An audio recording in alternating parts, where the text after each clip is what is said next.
Alam mo, isa sa pinakamasarap na pakiramdam ng pagmumotor ng long ride. Yung tipong pagsakay mo pa lang ng motor, pagpaandar ng engine, may mararamdaman ka ng kakaibang saya. Dahil kapag nagmumotor ka sa mahabang biyahe, talagang nakakawala ng stress at ma-appreciate mo pa ang ganda ng mundo. Yung tipong habang nagmumotor ka, masasabi mo na lang sa sarili mo na, wow, ang sarap palang mabuhay. Ang ganda pala ng mundo.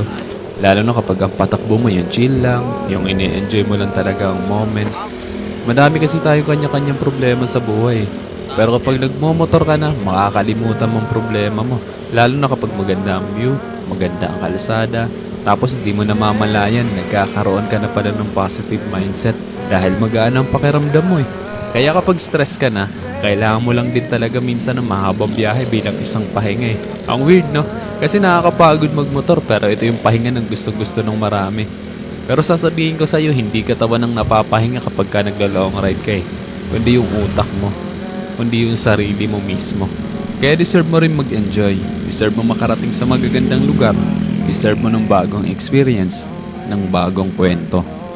Ang buhay ay isang mahabang biyahe. Madami kang pagdadaan ng iba't ibang uri ng kalsada. Malubak, mabuhangin, madulas. Kailangan mo lang din talaga maging maingat. At pwede kang huminto para magpahinga. Tapos, biyahe na ulit. So, paano ba yan? Hanggang sa muli. Ride safe always. And God bless.